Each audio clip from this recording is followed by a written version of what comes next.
never see him or his wife. And I think probably because I'm never there.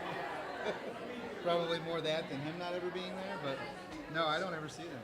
She's only there on weekends. Oh yeah, she's up in Indiana or something, isn't she? Troy, she's at Troy. Oh, okay. Troy Buchanan. Uh-huh. What does she teach? Art. Yeah, she's got a screen printing class. They have to do all the T-shirts for the district. She wrote the curriculum for that, so that keeps her busy. Wow. But then she does like beginning art, freshman art. Boy, that would save a lot of money. Yeah, she says it is. She can print them dirt cheap, and she's got a website that she orders all the T-shirts on. Wow. And the kids do all the work. Yeah. So it works out.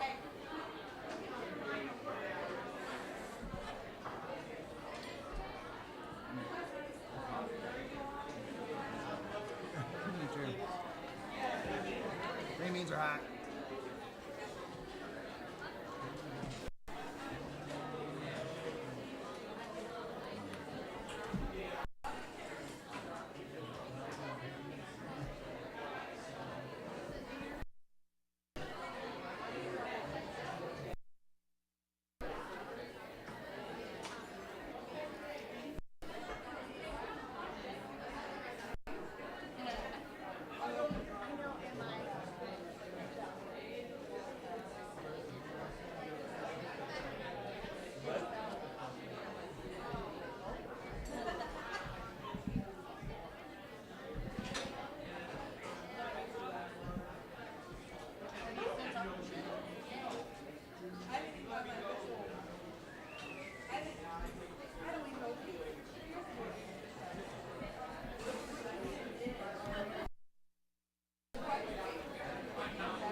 We saw a lot of deer on Saturday, about a dozen of them, but they were all doe, small bucks.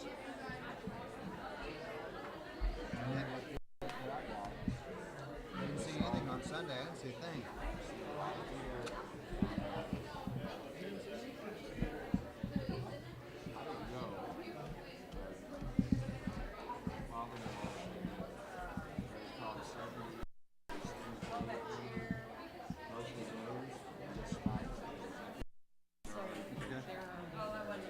Awesome. Thank you very much.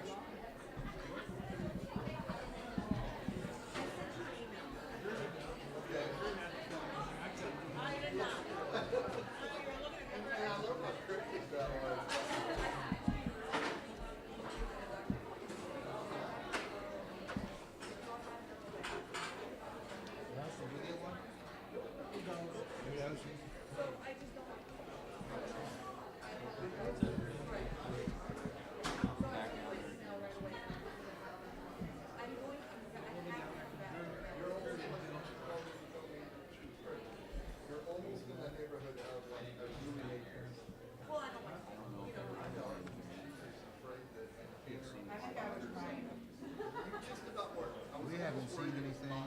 Going deer season, going rain season, morning time, nothing. Evening is when we see all our deer.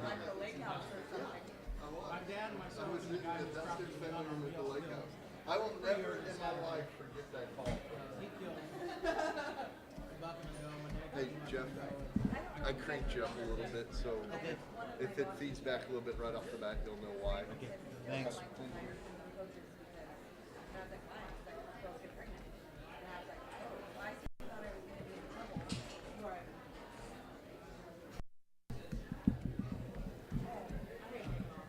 Mason got one during youth season, so we did at that point we said we're not going to for a buck. Plus he's going to Illinois now, and he's got the last youth season.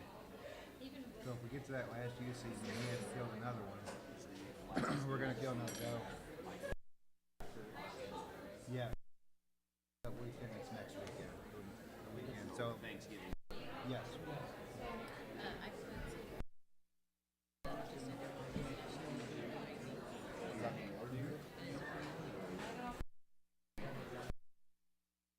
How many new memberships?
Good for him.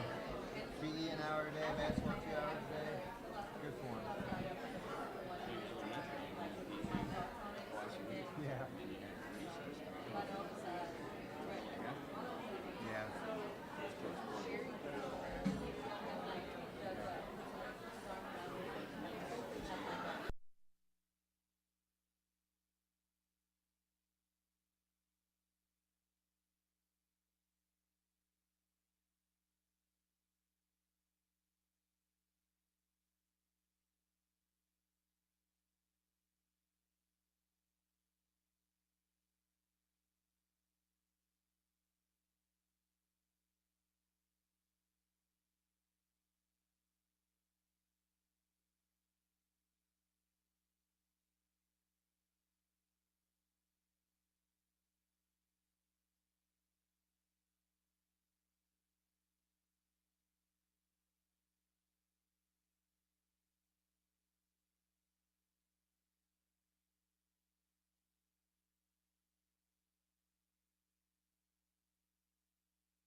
According to Dean, Keith just laughed at me.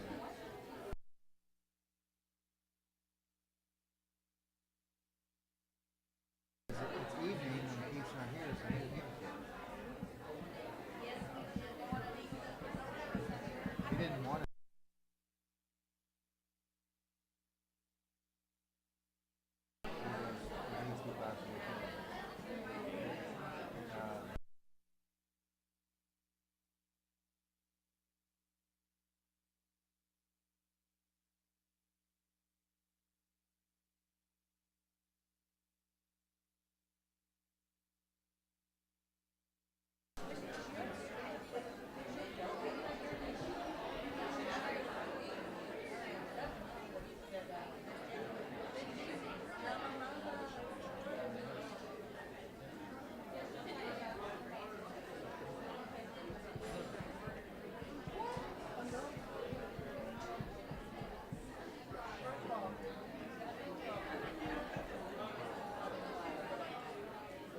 took a picture and I sent it to her because she was mad at me, and I said, "You can't stay mad at this." And I sent this picture to her. Your wedding ring, and I'm like, "Where the fuck is my wedding ring?" And I'm like, "Oh wait, I put this in a mirror." Right? And I looked at my left hand in the mirror, and so I had to explain that to her. I'm like, "Okay, did you do my right hand? This is my left hand." So she's probably right now going in front of the mirror. Yeah, trying to figure it out.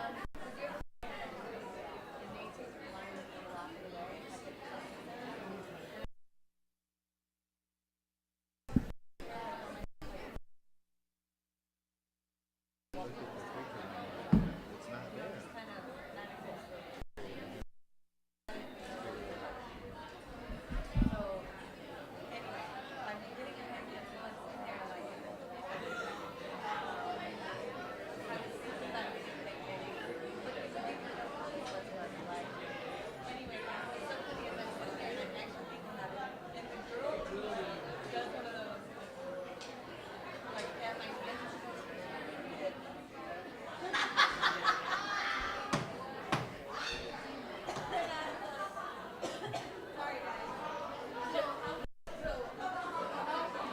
Did somebody fart down there?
So you and Russ are gonna be talking, no cookie? Okay. Hey, if you need any help in and out.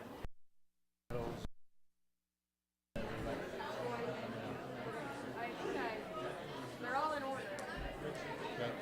So I just should just be able to pick them out of the bag. Just let me know what you need. Absolutely.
You can put your hands in your 2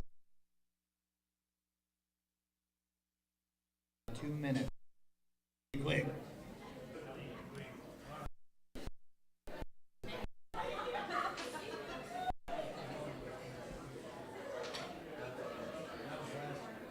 So to get your official marriage, a copy of it, you took your marriage license in there to get a copy. So I don't know what to do because my priest insisted on sending it all. What did he tell you? Were they even going to?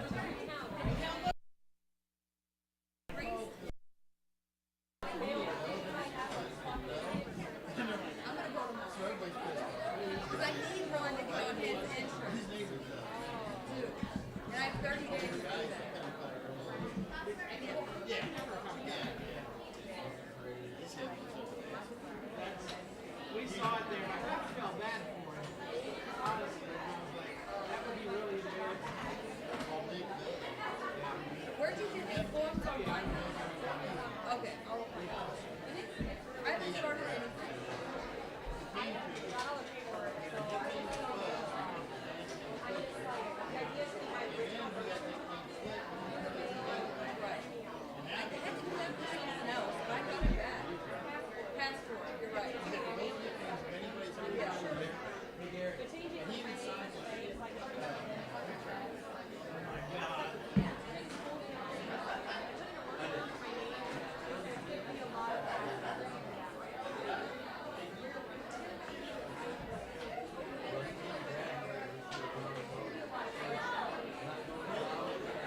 100 times in the course of a day, which is fine.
That in a lot of different ways, and it's true. It's one of the best in the state, and it's because we have good kids, good parents, good supporting community, and good teachers and staff as well.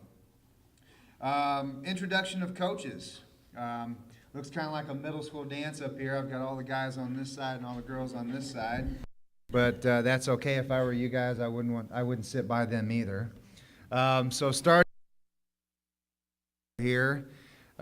Somebody didn't get the memo on this side over here. One of these kids is not like the other. One of these kids is doing his own thing. Anyway, we're going to start to my far left here, and we've got our one of our cross-country coaches, Chris Warner. He's in his final season as a cross-country coach because of retirement. We hate to see him go, but we'd like to see him here this evening. That's Coach Warner.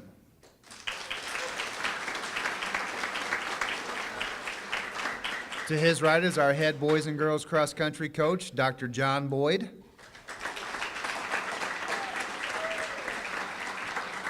That's why he's got the pink shirt. He's a doctor. To his right is one of our assistant softball coaches, Mike Cook. To his right, our other assistant softball coach, Russ Toombs.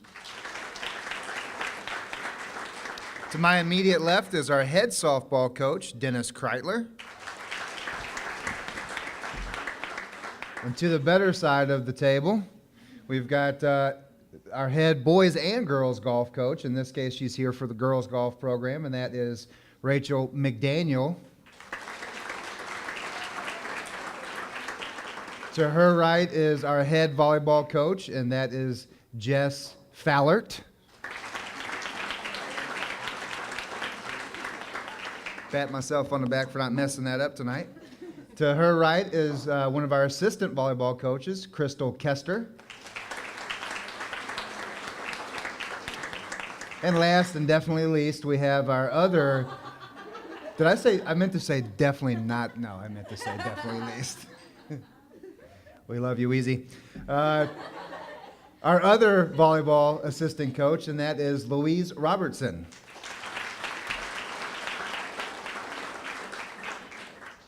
We're going to start with our golf program, our girls golf program, so I'm going to turn it over to Coach McDaniel, and you're up. Okay, do I have to lower both of these?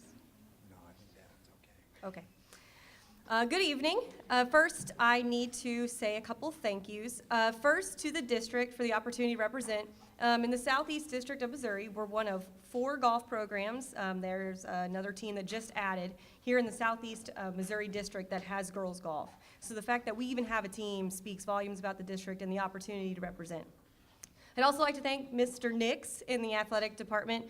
Our schedule is always packed with great tournaments and great competition, and our girls get to see the best, which helps them be the best on the course, so I appreciate that. I'd also like to thank the All Sports Booster, not only for tonight's meal, but for their support for all of our athletes, not just in the fall. Rick Meyer and the golf course, St. Genevieve Golf Club, for the use of their golf course and facilities and helping our team in any way that they can. For Jess Fowler, golf had injuries this year, like 50% of our team was injured at some point, so thank you for weeding that out for us. Kyle Schweiss for helping whenever I needed. He's a scorekeeper for me at districts, and that is a very thankless job, so I appreciate it when he comes out to help me. Jason Viox in the Herald, he always makes us feel like rock stars. Golf tends to get forgotten, but he makes sure that doesn't happen, so I really appreciate that, Jason. Also, KTJJ and J98, Sun Times, and the Daily Journal for their coverage. All my parents, I'm always amazed, and maybe it's because I grew up in a town where, yeah, sports were really important, but girls golf, boys golf, parents, didn't show up. But my events are always highly attended by parents, and that just goes to show the kind of support our athletes have on the course, in the classroom, at home. So I really appreciate all my parents making it out to events and making it a priority. My husband, Michael, I was in the middle of planning a wedding when I was going through the whole fall golf season. He let me have every freak out I wanted and picked up where I was slacking and really supported me. He's a coach as well, so he kind of understands where it comes from, so I can't thank him enough. And then my players. I have to thank you for making this season truly enjoyable and wonderful and very memorable. Okay, so our season. For 4 years, I've stood up here and told you we would accomplish great things, and this year is no different. It's just the standard by which we're measuring our success this year has changed a little bit. We have no MSHSAA titles, and we have no tournament wins to our record, but we met our team goals, and some players met their individual goals. We have a player on the team who lowered their 18-hole regular season scores in an 18-hole match by 17 strokes from the first to the last tournament. We have players who regularly shot in the 60s for 9 holes, who shot in the 50s for their last regular season match. And we have players who started the season hitting the stroke limit on every hole, but ended the season not needing the stroke limit. So why is this different? All of my players are new to golf this year and haven't played a single competitive round outside of the season until this year. So all in all, the things we accomplished this season as a team in the 2 months we were together is unbelievable. So our approach had to change. We focused hard on the basics of the game, the rules of golf, and etiquette. We worked on everything from grip, aim, stance, to where to stand when someone is teeing off or hitting the ball so that we don't get hit. Besides being beginners, we were all versed in the rules of golf and felt comfortable with penalties and drops, which the girls can tell you, people don't know the rules, but we did. There were some long practices that involved lots of putting. I'm sure when I say the 3-foot, 5-foot, and 10-foot drill, they're gonna cringe a little bit, because sometimes this could take an entire practice. We learned how to read putts, walk a green. We played our first 9-hole round and 18-hole round together, and we set our team and individual goals, and we focused on nothing outside of our team and individual goals. We understood focusing on anyone else's score, game, attitude, or team took away from our focus on our goals, and this team just wouldn't have that. So our team scoring goal was to shoot under 500 for 18 holes and under 225 for 9 holes, and we accomplished both this season. I will never forget shooting 496 at Wolf Hollow at the Washington tournament in our second 18-hole tournament of the year. It's a long golf course with lots of hills. I'm thinking the walk from 2 green to 3 tee. Yeah, that one's pretty terrible. And it was only our second 18-hole tournament, and I would be lying if I said I wasn't concerned about our stamina to make it through Wolf Hollow. The previous week, we shot 518 at Meadow Lakes Country Club in Camdenton that maybe had 1 hill. It was completely flat. So when I added our score and I got 496, and of course I double-checked because I teach history, I remember sending a remind text to the girls to come in and check the scoreboard. So I got to sit back because they didn't really know where I was, and I got to watch them walk up. And they didn't look at anyone else's score, they looked at theirs. And they saw that 496, and you could not hide the excitement or the joy. You would have thought that we had won the tournament based on our reactions and our excitements to take a team picture, and not just our awkward one, like a legit team picture. I think we were actually more excited than the team that did win the tournament. Our 9-hole goal was met at home when we shot 223 at our last match of the season, when 4 of our players shot in the 50s individually, and 3 players shot their personal best. As a team of beginners who is just learning the game, it's hard not to focus on our shortcomings. And what I loved and appreciated about this team was that they never compared themselves to other golfers or other teams. For them, it was about learning and meeting their own goals, and that was more important than winning.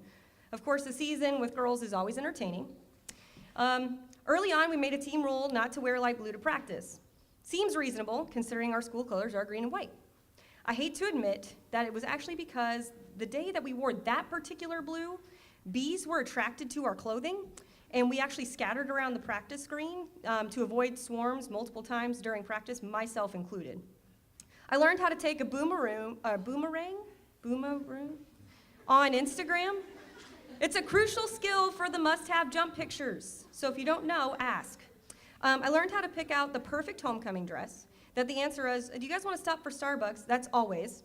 And that some girls have indeed never had Taco Bell, but don't worry, we changed that. I know I taught them many valuable lessons on and off the course, but probably most valuable is that my honesty is something that you guys will remember. I told them early on in the season that I wear my name badge to tournaments because I look so young that I get confused for a player. Boy, did they let me have it for that comment. Yeah, coach, yeah, right, that would never happen. It did. In our last match before the season, they said, yeah, when your coach shows up, we'll give you the range tokens. Sir, I am the coach. See, girls, told you. I'm very honest. So now let me go find your coach so she can actually introduce you. Right, Cammie? Okay, so when I call your name, if you would come up here so I can properly brag on you. First, I'll start with my lone freshman, Vela Lytle.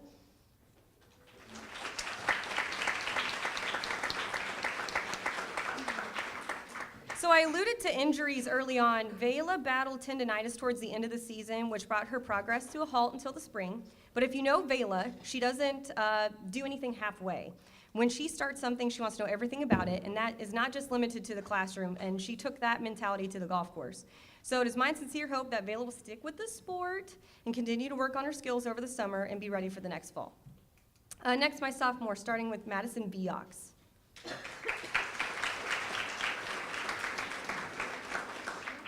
Madison was also plagued by tendonitis and saw little competition this season. Despite her injury, Madison's passion for the game grew with just attending practices and matches. She would stand next to me and say, I want to play. And she would ask, she'd have the wrist thing on, and she's like, can I putt? No, you can't putt. Like, you just chill. In fact, Madison's injury came outside of practice on the weekend when she was working hard to improve her game. So I look forward to working with Madison in the offseason and can't wait to have her back on the course next fall for some competition. Sophomore Bella Burton.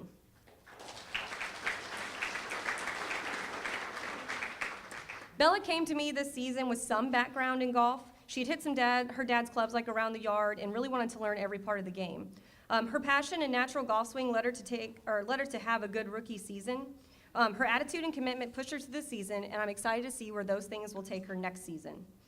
Sophomore Cammie Grass.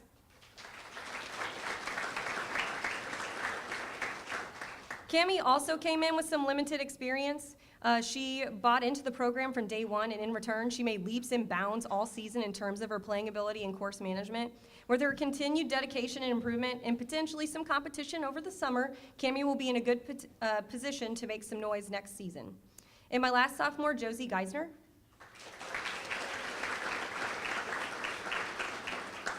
Josie was a pleasant surprise this season. She showed great growth and improvement throughout the entire season. I knew that she was interested, but about halfway through the season, I saw Josie fall in love with the game of golf. After she began to love the sport, golf returned the favor, and Josie ended her season on a high note. I know in the offseason, Josie will take her love and passion for the game, and we'll be excited for the fall season. Next, my lone junior, Haley Wolf.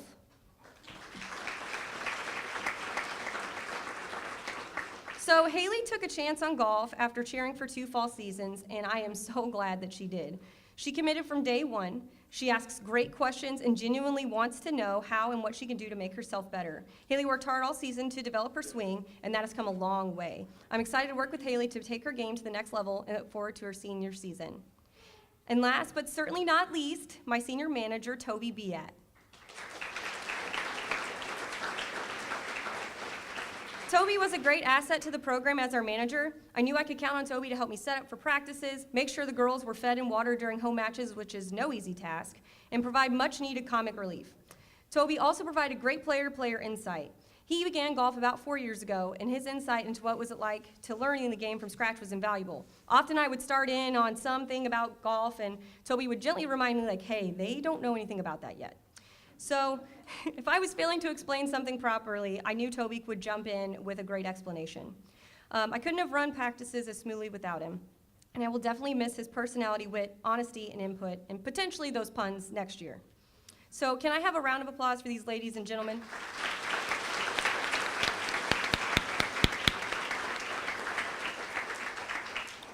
So I have 3 awards I would like to give out tonight: the Miss Congeniality Award, the Most Improved Player Award, and the Most Valuable Golfer Award. This year, the Miss Congeniality Award recipient was voted on by her teammates. I told the girls that Miss Congeniality is friendly, shows good sportsmanship, has a positive attitude, and is a team player who puts the team's success before her individual success. This year's Miss Congeniality is Madison Viox.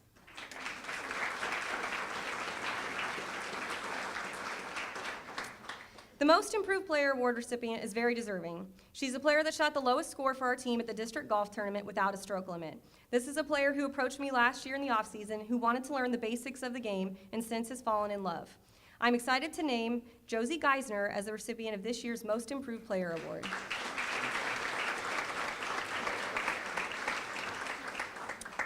The Most Valuable Golfer Award was tough to dole out this year. I had several players who distinguished themselves in different ways. In looking at our 9-hole and 18-hole scores, 2 players distinguished themselves among the rest. One player dominated the 9-hole scoring average with 3 rounds in the 50s, while another player dominated the 18-hole scoring average with 2 18-hole rounds in the 110s. So co-MVPs it is. So our co-MVPs this season are Cammie Grass and Bella Burton.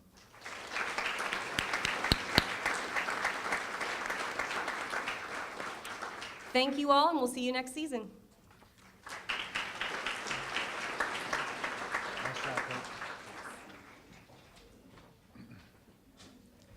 Okay, I'm going to kind of spread my thank yous out over the course of the evening. I don't have a whole lot, but I just don't want to pile them all together.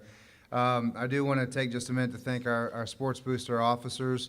They're the ones that are behind the scenes doing a lot of what's going on at sporting events as far as concessions is concerned. But they also meet almost monthly and talk about, setting up concessions, getting ready for banquets. They often get asked by coaches to sponsor certain things or buy certain things for their programs. And in my 9 years, I think they may have turned down one, and it was just simply because they didn't have the funds that particular year. They do a lot for our kids. They do a lot for our programs, and they put in all the work just for the love of the kids with no compensation whatsoever. So wanted to take a second to thank those booster officers. Make sure I don't forget anybody. We have Sandy Gegg, Carla Bullock, Tracy Helms, Carrie Staffen, and Kelly Solkowski. So thanks to those 5 ladies.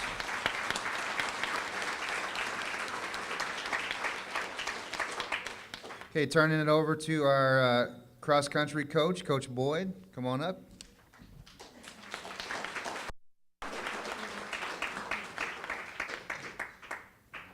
All right, good evening. I would like to begin this evening by thanking some very important individuals that impact our program in many different ways. First of all, I want to thank the athletes. They have bought into our program, have displayed a very strong work ethic throughout the season, and are fantastic people to work with on a day-to-day basis. They truly make practice very enjoyable to participate in every day and make my job very easy. I would also like to extend a special thank you to all of our parents. We could not function without all of your support and efforts throughout the season. I know that you have to sacrifice time, energy, sleep, and all other things to support your cross-country athletes. I greatly appreciate all of you for providing riding arrangements for your kids, the many pasta dinners that you guys put on, and the support that you provide our program at the many meets that we go to throughout the season. Next, I would like to thank my wife, Sierra. She is so very understanding of all the late nights and the time that I spend away from home with the athletes. She even joined us at all of our meets this year to cheer on our kids and provided the program with lots of support. I would like to thank Mr. Nix and our entire administration for all the support they provide our program. I would like to thank Mr. Viox and the entire Herald staff for all the coverage they provide our kids throughout the season. Mid-America Rehab for helping our injured athletes, And finally, I would be remiss if I didn't thank Coach Warner. He truly makes my job as a coach very easy. I believe that we work very well together, and the many contributions that he makes to our program allows us to be highly successful. Without his efforts and coaching expertise throughout the season, our team definitely would not have been as successful as it was. I know that not only our program will miss him next year as he enjoys retirement, but I will too. Coach, we have shared many great experiences together, from the state titles to our vehicle rides to the trips to West Plains, our yoga sessions. Watching you positively influence many young people, there is no doubt that you will be missed. You provided me much support as I took over as the head cross-country coach, and your presence in our program will greatly be missed. Thank you for everything, and it has truly been an awesome ride.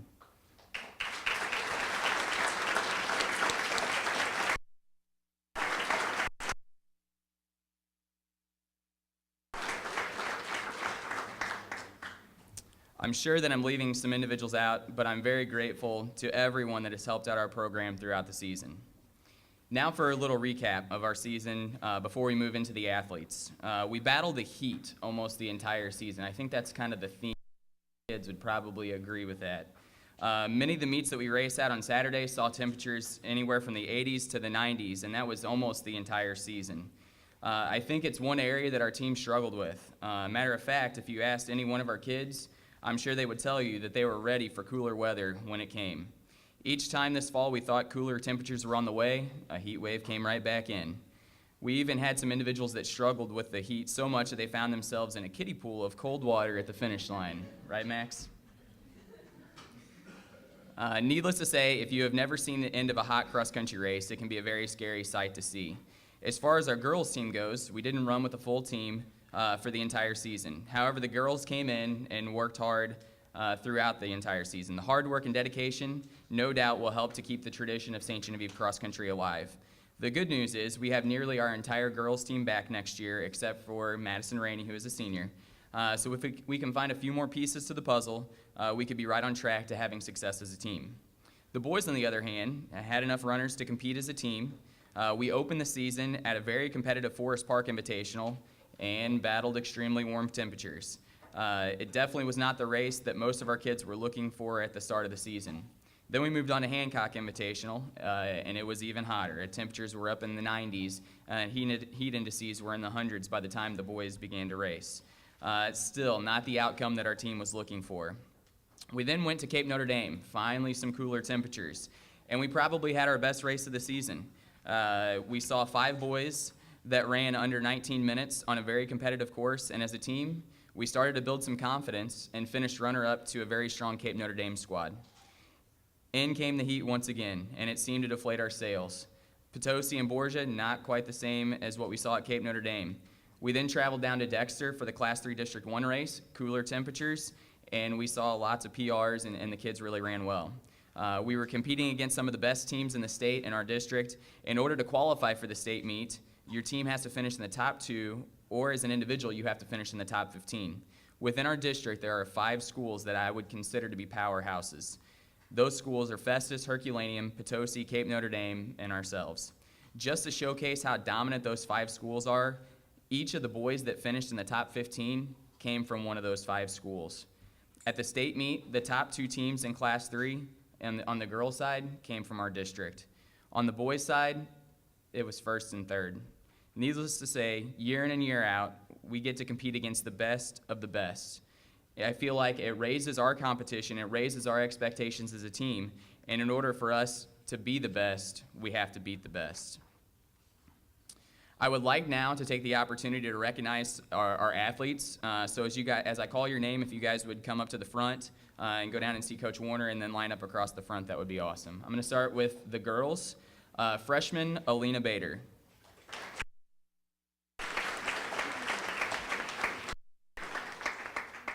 Also known as Junk. Alina came to us as a first-time cross-country runner this year. She ran track for us last year as an 8th grader and decided to take the plunge and run for us this year as a member of our cross-country team. She truly was a joy to have on the team. It's neat to see new athletes come to us and watch the others quickly take them in as their own.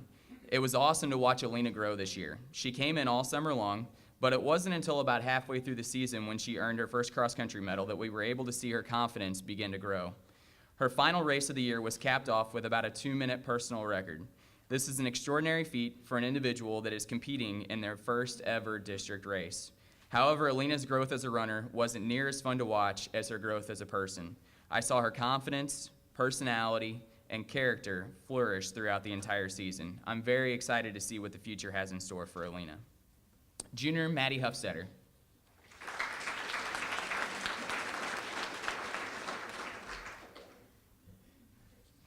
All right. Senior Madison Rainey.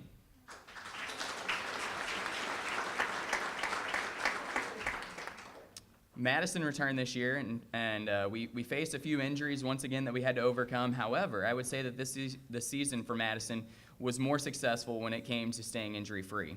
I would say the highlights for Madison's season were winning a medal with her teammates Alina and Maddie at the junior varsity race at Borgia and running a personal record at the district meet. The joy and excitement on her face both of these days was priceless. Madison, it has been a great 4 years. You are the ultimate teammate and wanted to see those around you succeed. Thank you.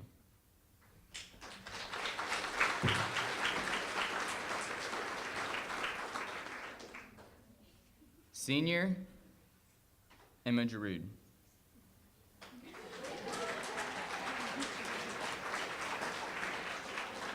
Was I close?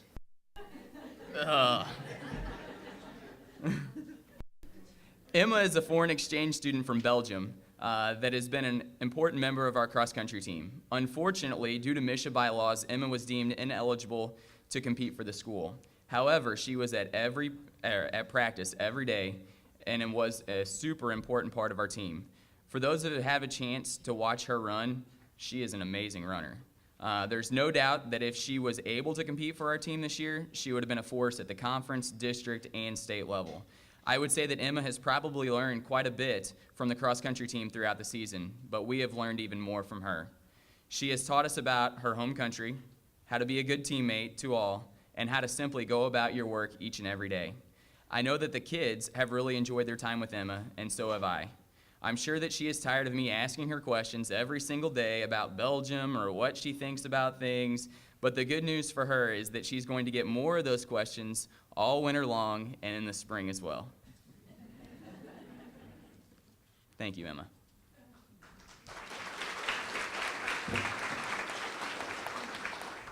Junior Sarah Moore.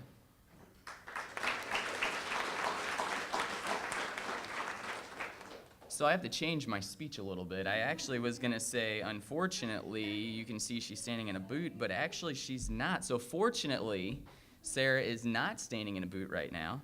But I'll come back to that here in a couple of minutes. Before I get into why she was in a boot and why she was going to be up here standing like that, I think it's only fitting to describe the body of work that Sarah put into the season first. After the state track meet and finishing just out of all-state contention, Sarah came back this summer and she was ready to train. She had a fire in her eye, and I hadn't seen this side of Sarah before. She followed our training plan to the letter. She was there every day. She was working hard every single day. She was preparing herself to have an amazing cross-country season. We started the season that way. She won both at Forest Park and at Hancock. I want you guys to remember those two races for just a minute. After the Hancock race, we had a little bit of a setback. Her foot started to bother her.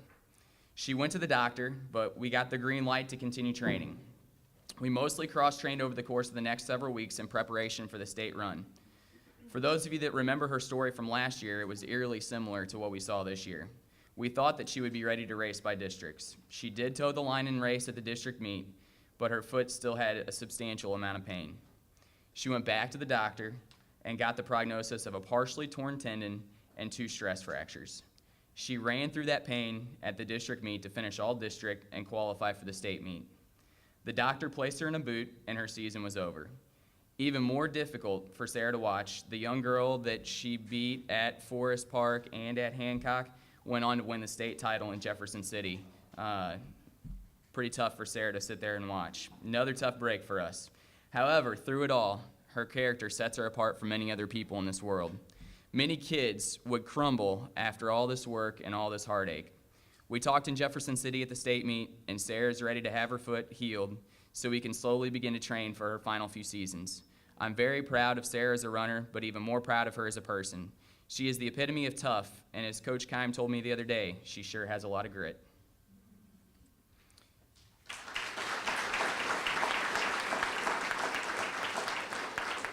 Freshman Sean Uzel.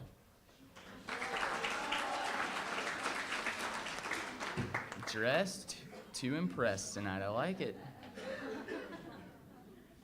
Sean was a newcomer to our high school cross-country program this year. He ran in our middle school program and made the jump to the high school this year.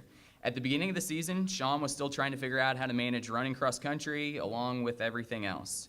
Then about halfway through the season, we had a great workout in the cemetery. I'm sure Sean remembers that. I'm sure Max remembers that. Max actually complimented him on that workout, it was a cool thing to see. That workout was the beginning of Sean having a very successful cross-country season. After that, he began to string together great workout after great workout after great workout. That success then began to transpire into successful cross-country races, and we could start to see his confidence was just growing and growing and growing. It was neat to watch the transformation of Sean throughout the year as a runner, and I'm excited that he will be back again next year.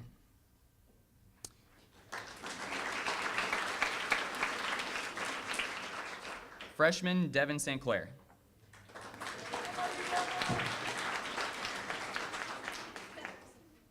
Oh, I do.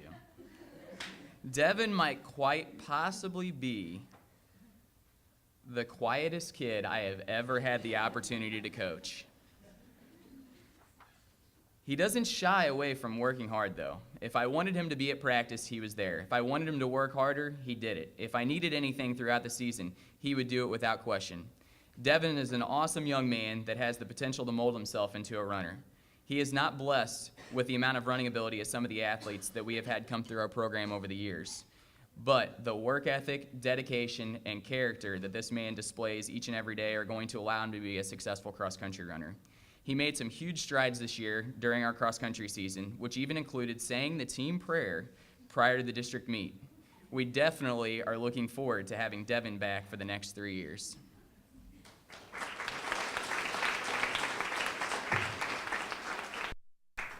Senior Geisner.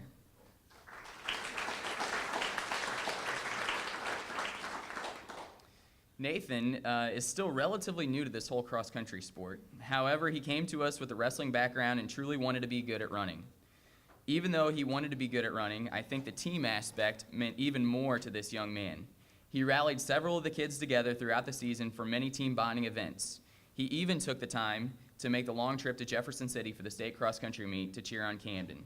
He made sure to bring along a car full of kids, and when they showed up at the meet, it reminded me of how lucky I am to work with such a great group of kids. They all stepped out of the vehicle, they get to the meet, and it was pretty touching. A couple of them had these huge animal heads that they're wearing. I don't really know where those came from or the story behind that, but it was really neat to see this whole car full of kids show up at the state meet to cheer Camden on. It was a neat and very touching moment for me. I oftentimes would thank the kids for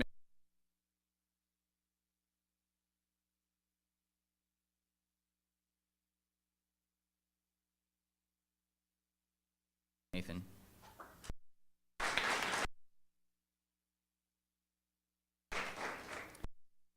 Jesse Pinkley.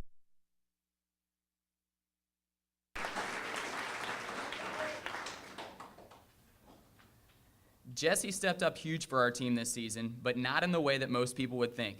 It wasn't from the running aspect, from the managing side of things. Jesse was part of our cross-country team last year, and if he had been out there running this year, he would have been. Jesse was injured last year during track season, and every time that he went to make a comeback, his dang hip would bother him again. Hopefully have him back on track, healthy very soon. Matter of fact, Jesse and Sarah crutches at the same time, and everybody kept asking me, Coach, these kids. He was definitely an invaluable member to our team this year. He was at practice every day, not able to run, but serving as our team manager. He helped to take times, provided moral support for the kids, and even served as a team counselor on several occasions. He attended all of our meets and was so selfless throughout the entire season. I thank him for his dedication, and even though I wish he would have been able to run, I appreciate everything that he did for this team.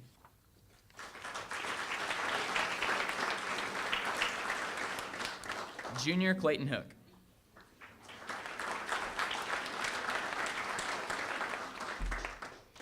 For those of you that have never had the opportunity to sit down and have a conversation with Clayton, you don't know what you are truly missing out on.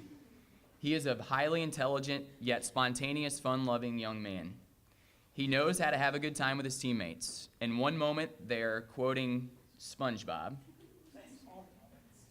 while the next minute, they're going to come back and they're going to be talking about crazy physics and math problems that hurt my brain.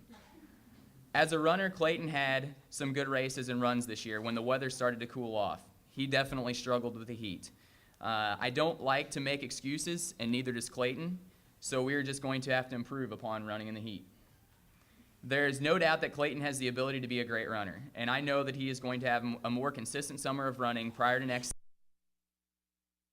senior year will have in store for him. He's been working hard already, getting ready for track season. He's been there every day after school so far, so going to be exciting to see what the spring has in store for you as well.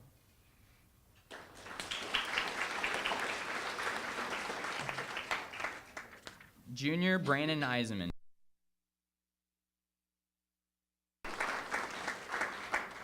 Junior Camden Sadler.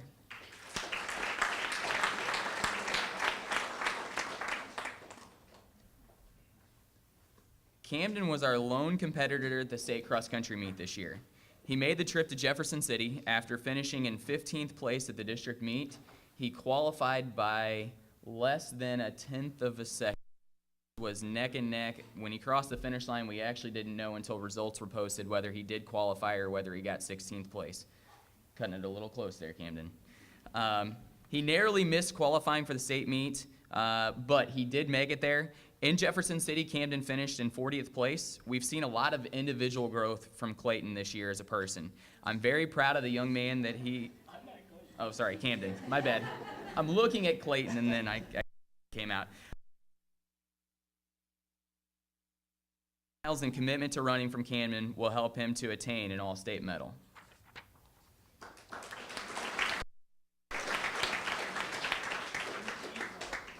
Junior Sam Stolzer.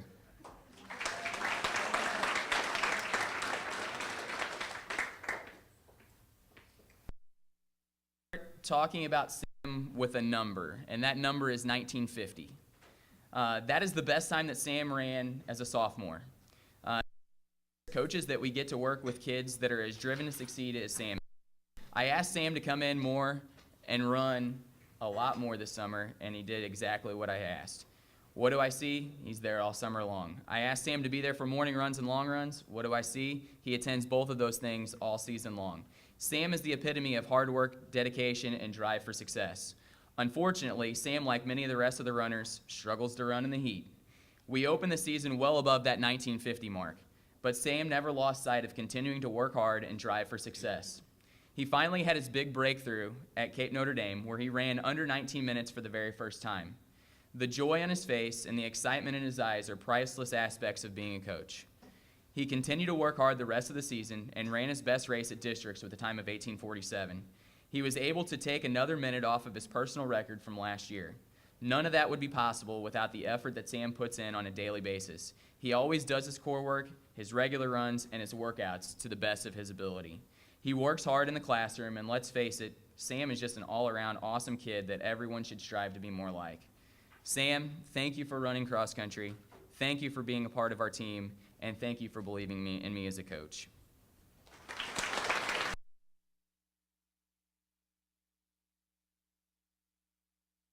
And last, I think certainly not least, but well, we'll just leave it at that. Senior Max Upchurch.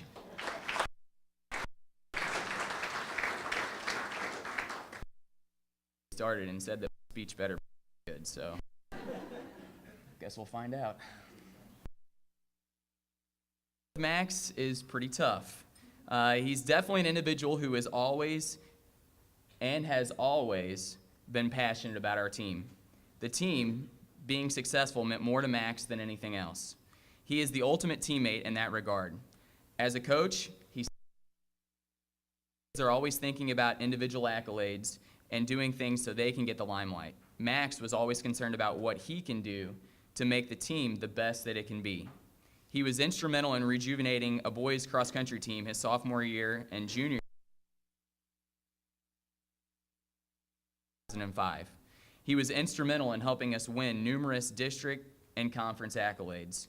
Most importantly, though, he brought excitement back to our boys team. His consistent joking, uplifting comments, and overall team player attitude are going to be greatly missed next year. Max, what you poured into this program over the course of the last 4 years will never be forgotten. And I just want to let you know that you have forever cemented your legacy in St. Genevieve High School cross country. I thank you for giving the team your all and an awesome ride.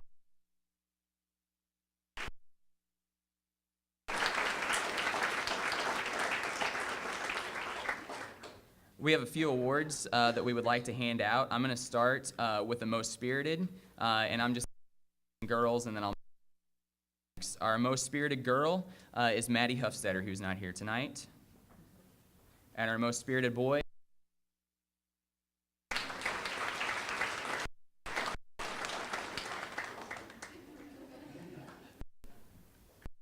Our most improved girl goes to Alina Bader.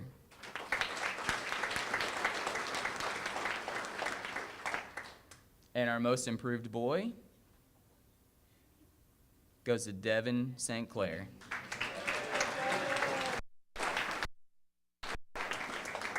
Our girls team leader, Sarah Moore.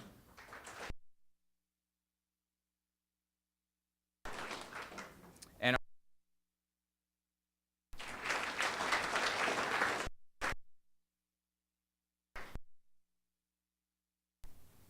thank you.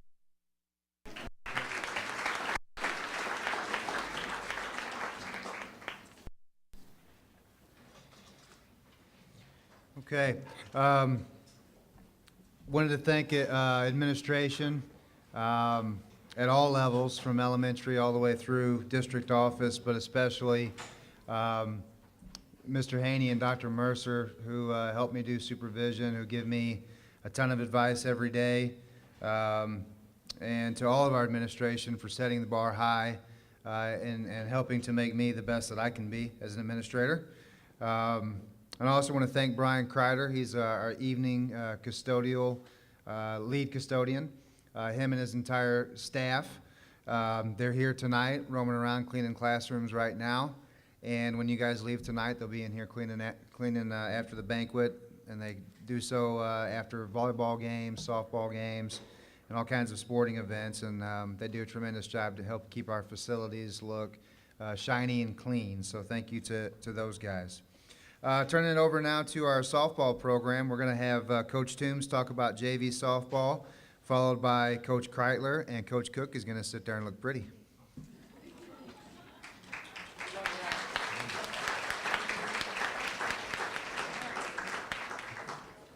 Good evening. First, I'll girls up, but first, I do have a couple of views, and I know I won't ask for a better person to be a mentor to me. I've been around baseball my entire life, but not softball, and although I always related, they're not the same sport, and so I have tons and tons of questions, so thank you for always being willing to answer those as I learn this. Coach Cook, always willing to do anything that he needs, always keeping me laughing, those kind of things. And Coach Huber, who always is a sounding board for me, and we communicate very well together and talk about things. To the girls and their parents, standing, very, very supportive, and I know I really appreciate that. I want to give a big thank you to our wives who home and not always the best of moods. I want to thank Coach Fallert, definitely when we have athletes that are hurt. I talk with her frequently about things that are going on with the girls, and she gives me ideas that we can try. And then to Clayton Gegg, who is the voice of the Softball Dragons. I always joke with him about that. And to Kyle Schweiss and the SGHS broadcasting crew. I know Coach Crichton will have other thank yous, but I did want to thank them. The JV season this year, we were 7-10. We had, a record that I'm extremely proud of because of the way that we have the opportunity at the JV level to be able to play more of our girls. We have the luxury at JV that we have free substitution, which kind of means we don't have to follow the true varsity rules of substituting and taking girls in and out. And we have the luxury that we can place girls in many different positions, and we don't have to make the lineup stay the same every time. And that allows me to play a lot of the girls because at the JV level, it's important about getting innings and getting opportunities for their future. I feel the luxury in that. Unfortunately, at the varsity level, that doesn't work. So as we go through and the kids are learning the game, I do my best to give kids opportunities and talk to them about where they kind of want to play and get better. And I have that luxury at the JV level to do that. We were, I think, probably the proudest. We started off the season in our home tournament getting second place. We were 3-1 in that tournament. That's when I kind of knew that we had some girls who really wanted to learn the game, wanted to get better, and wanted to see their future grow in this program. So now I'm going to call up the JV girls. If you guys wouldn't mind holding your applause as they come up, I'm going to kind of talk about them as they come up. I'm going to start with the freshman manager. I'll actually start with Tristan Orini. Tristan was a great manager, always willing to do anything that we ask her to do. If we're going to hit in the cage, the coaches are talking while the girls are warming up, and we just go down and hit in the cage first. We see Tristan going down to the cage, out the balls, out the hitting tees. She is outstanding at that. She always had everything ready for us, and she's just an outstanding young lady, so I'm excited to have her as a part of the program. Number 2, Mariah Boyer. Mostly second base for us. She's an extremely hard worker, always wants to know what she can do to get better, always willing to ask questions, and I really appreciate that. She's not afraid to put in extra time and do what it takes to get better. Number 5, Autumn Bosler. Autumn pitched for us, pitched the most innings that we had. She had 4 wins, but she also led the team in hitting. Autumn, at the JV level, hit .512. And untypical of most hitters that have a good average, she did not walk once this year. I see lots and lots of good things for Autumn, both in the pitching side and also hitting, so she's a great player for the future. Number 9, Megan Aubuchon. Megan was our starting center fielder, and I will tell you, she can flat or get a ball. She still is kind of learning the game. She did hit .439 for us, and she had 14 stolen bases. She did have 1 home run that I think surprised everybody that she had that kind of power. My favorite memory of Autumn this year was running down a ball in left center field to right center field in Farmington, where it was at, and the opponent said, "I've never seen an outfielder run that far to catch a ball." And this is a coach that's been in the game a long time. Megan definitely has lots of promise in the future. Number 22, Cheyenne App. Cheyenne played shortstop. She did play some second base. Cheyenne is always whatever it takes. No matter, she's like, yeah, I'll give it a try, including playing some outfield, which she hadn't done much of. One odd stat, Cheyenne did lead us in pitches. A very patient hitter who also has a bright future. Number 29, Brianna Watsy. Starting third baseman for us. Very always willing to ask questions. I think to ask those questions.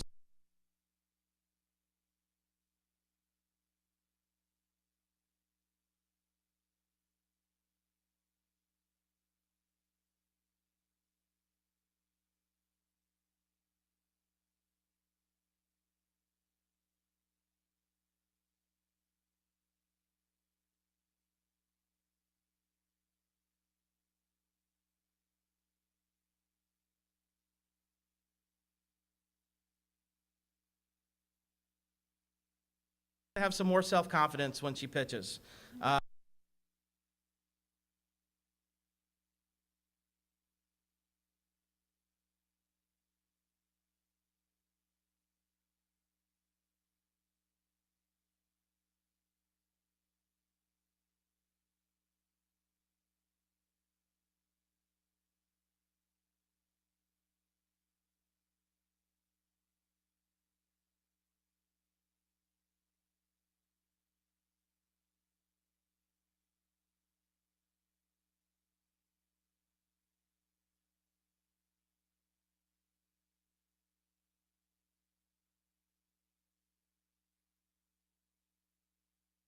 She also hit. I would say she definitely was one of the leaders of the team. She works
her toe.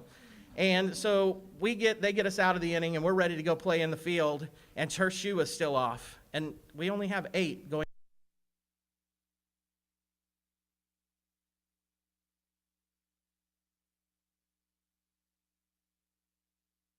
She would have fielded it and did her best job. She did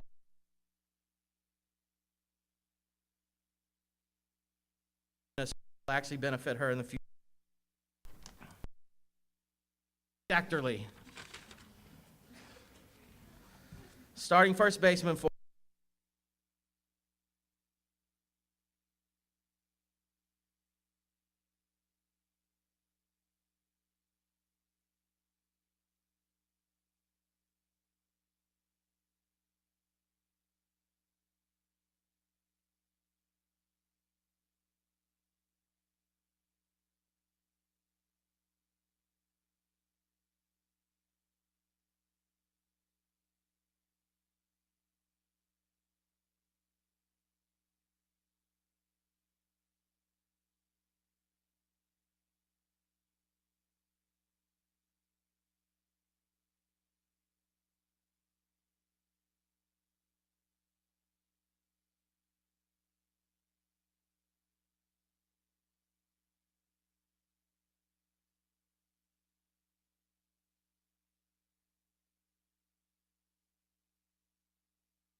very, very fast.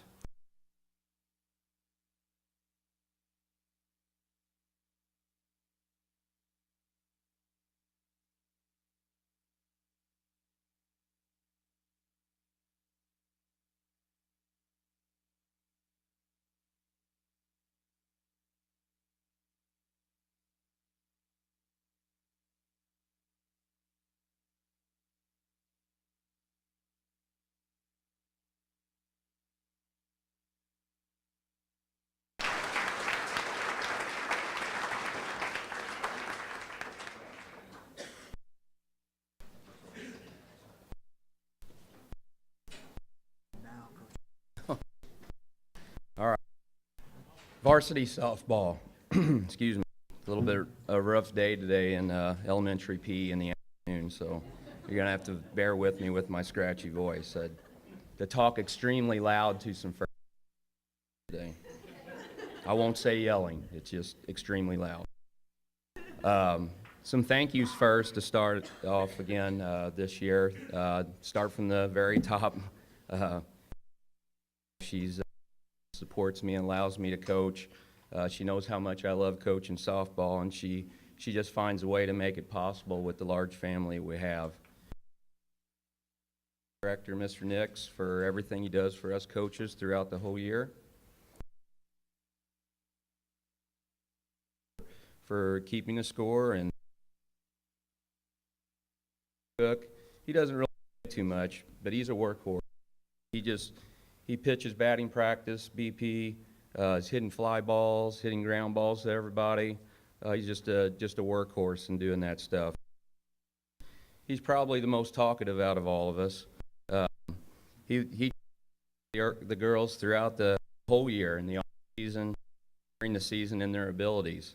You know, we all have similar softball philosophies, and we know our role really well, and that just makes coaching a lot more manageable. Thanks to Dave Grass, Tim Heller, and Dave Bova for coaching the merchant team over the summer to get these girls ready for the fall.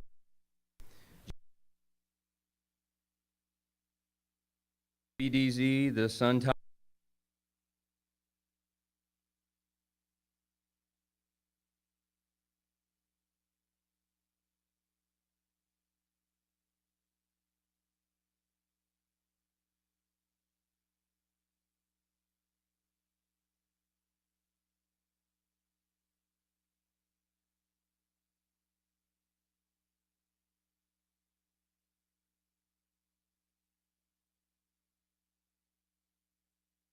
Crowd.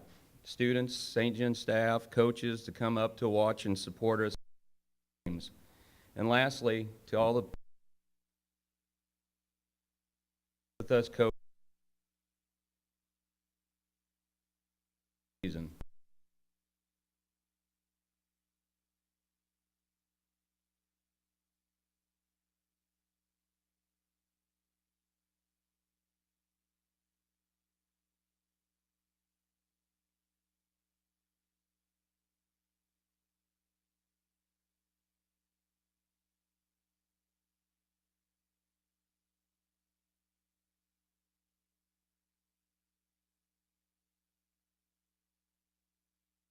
To a record high, 97. That's okay. It's going to get better. It'll get better. There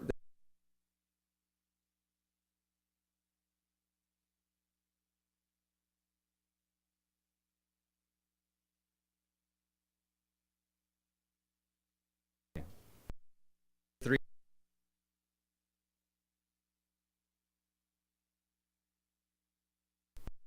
games we were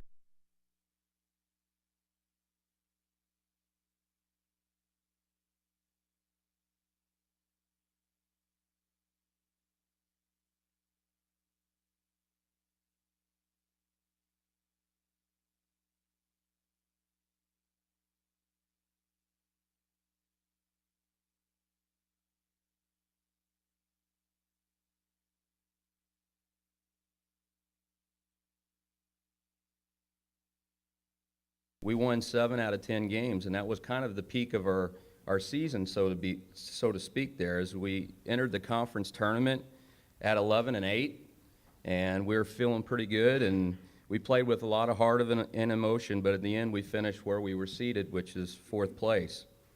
To finish the season, we battled with confidence, some communication on the field again, some health, and we ended the season 11-12 with a district loss against Fredericktown.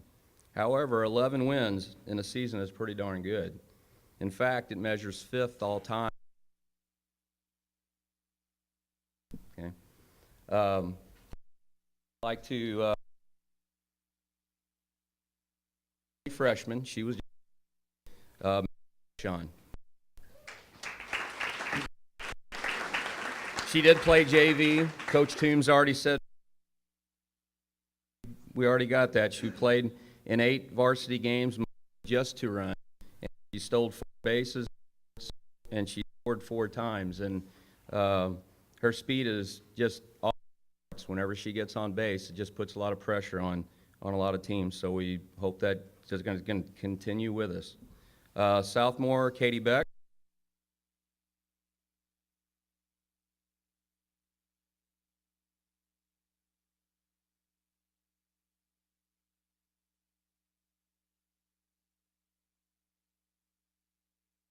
To bunt whenever I was pitching the most. Pitch a coach me scrimmage, and Katie would get up and try to test me, and I would get her, and a lot of times she would be, I got him, I got him.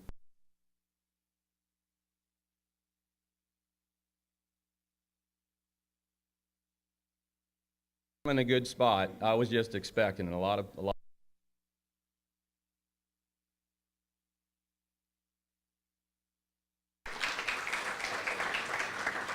Lexi played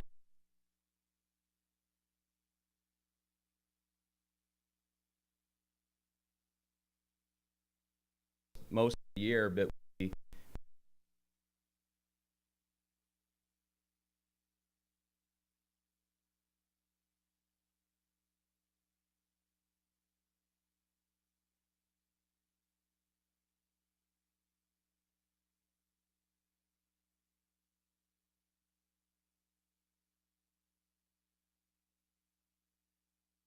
Lauren played in 15 games, mostly.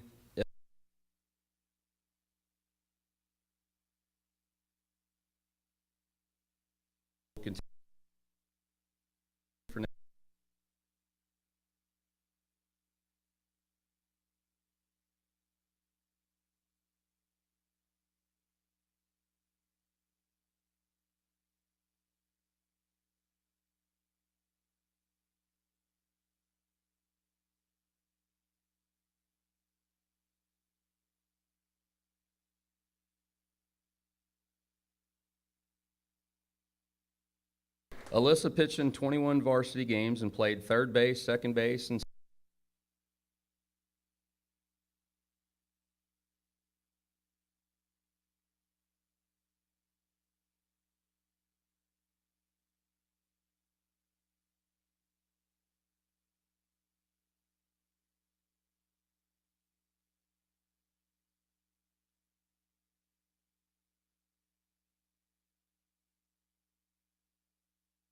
keeps getting better and better, and the sky's the limit for her.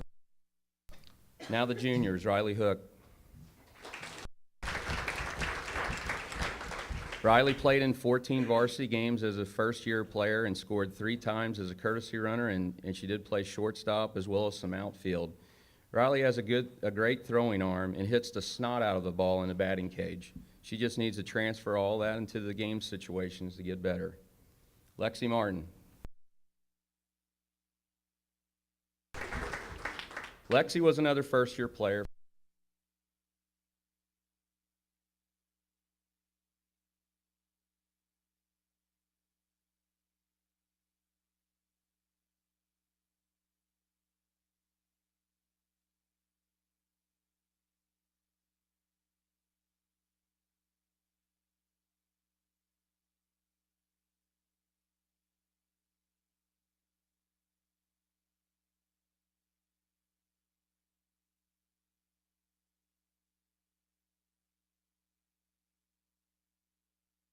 Emily played in 14 outfield.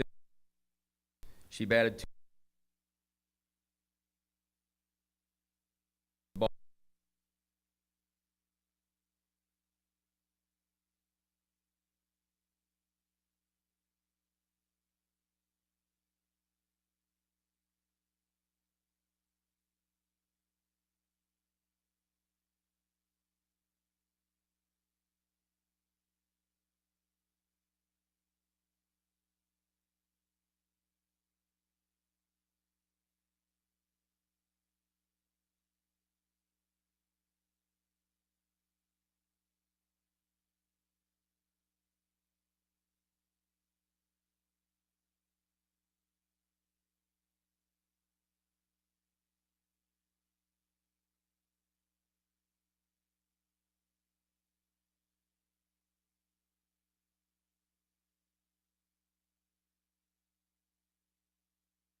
us hitting early in the count in the St. Pius tournament on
We've got one more. We're going to do that at the very end. We're going to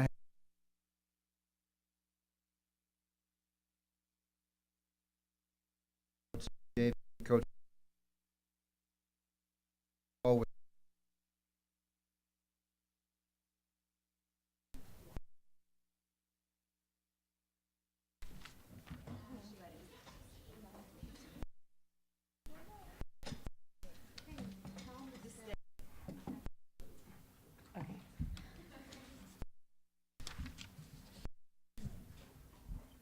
Hi, I'm Louise Robertson. That's not.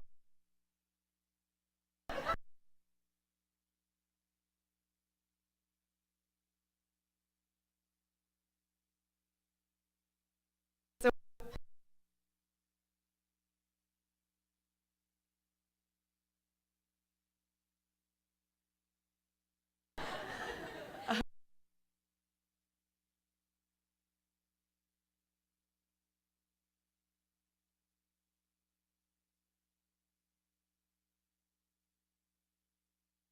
husband does do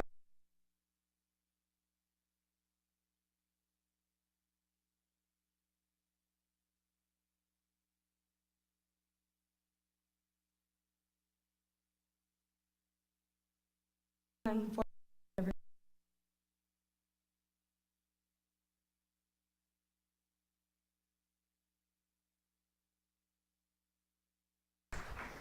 Allison Braun,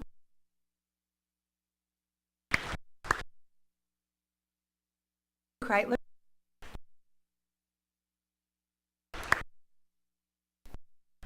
C. Reynolds,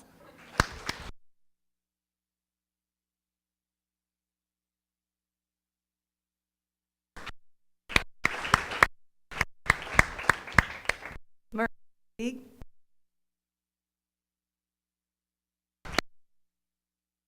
Sydney Bond,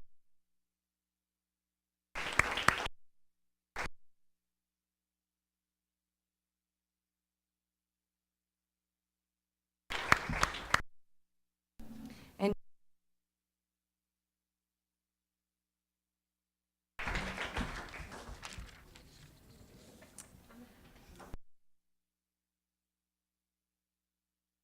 yeah, me up. That maybe I'll do better.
St. Genevieve has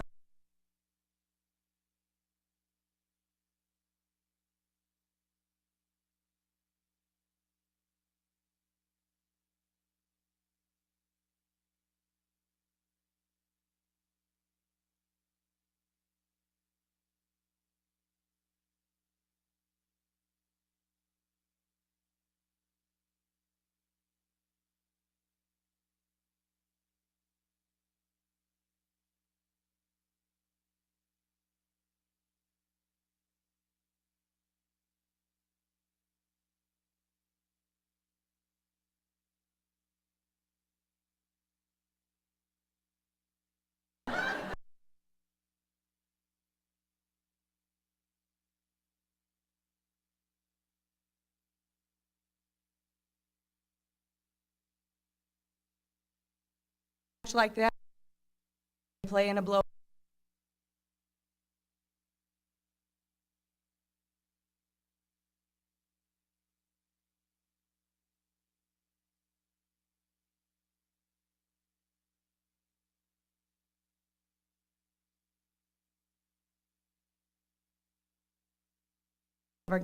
Her name's Perry.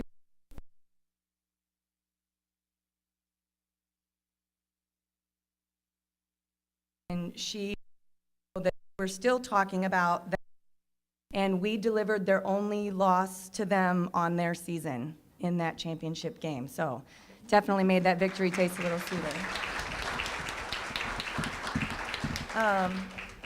Another highlight that I would like to point out on the season is it is my second year as a St. John Dragon, and I am 2-0 against.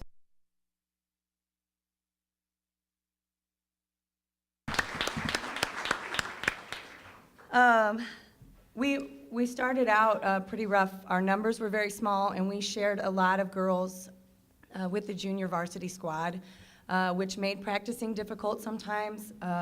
It made games difficult sometimes. These girls played in positions. I forced them to play in positions very and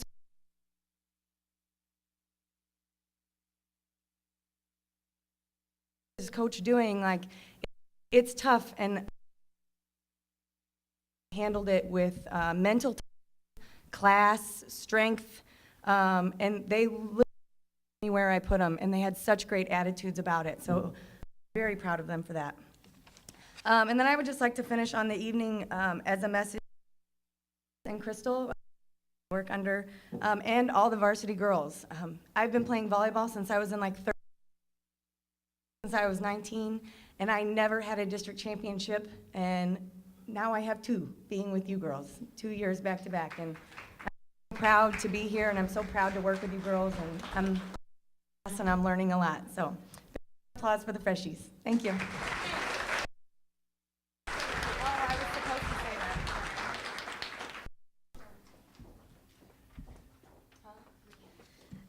As you can see, we're going to have the freshmen stay up here because they are like 90% of the JV team as well. Because of our numbers, we, on the JV level, we're challenged quite a bit too, sharing players with the varsity level. It just trickles down all the way. So I am going to pull up my awesome two captains, who are my sophomores, that helped lead this team so much, and were kind of the like mom and dad. Or the two moms, I should say, I'm sorry. Two moms on the team. If I ever had an issue, there weren't any, but they always stepped up. If we were in a bind during a game, I knew to go to one of my sophomores. My setters knew to go to them, and they took care of it. And so they handled this with grace, like she was saying, and they were absolutely amazing. So Ella Reed and Maggie Bowman.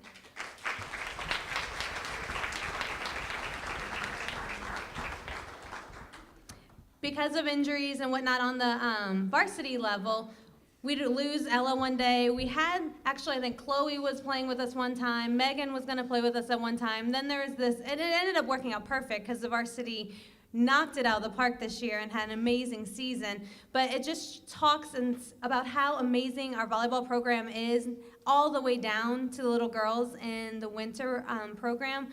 It just speaks volumes for everything that the parents put into it. All these girls that work hard ever since they put their hands on a ball, from like 3rd grade all the way up. We see the product of all your hard work, and it is definitely paying off. And with that, I'll kind of talk a little bit about our season. Usually coaches will talk about it's a roller coaster. We have our highs and we have our lows. I honestly can't say that because we're 17-3. There's our 3 losses came from 3 incredibly talented teams, and 3 teams where we battled every single point. I never felt there was a moment where my team just gave up. And as a coach, that speaks so much. And I can't imagine like life ever giving up. And so we preach that a lot in practice. With that hard work ethic, these girls would do anything for each other. They would do anything to save a point, even if it meant kicking your fellow teammate in the head. Brittany, I hope you're okay.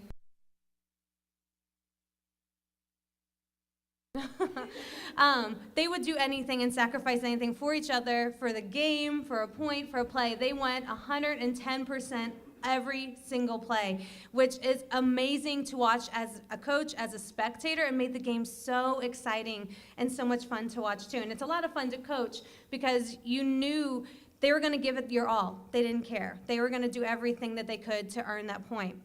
These girls are incredibly talented. This summer, we kind of sat down and we constantly had new lineups going on every camp we went to, putting people in new, like Coach Roberts has said, putting people where they're not used to playing, and these girls did it with amazing talent. They never second guessed us. They worked incredibly hard. But they knew that they were really good, but they knew they also have a goal for when they get older. Varsity, you set an incredible example. That's where they want to be. And they knew they had to get better. So my setters, trying new things like jump setting. Some of my hitters trying to hit different shots.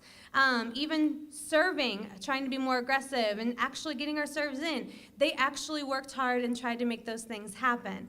But along the way, tons of laughs were shared in the weight room with Sydney's awesome dance moves. She'll show you afterwards if you need some dance tips. They're pretty awesome. We've got Macy's what face that she makes every time. Marissa holding a conversation with me in the middle of a play. Like it's going on, she's supposed to be blocking and running around in the net, and she's talking, and I turned to the side, and I think it was Morgan or someone. I was like, who's she talking to? And she's like, I think you. And I'm like, what?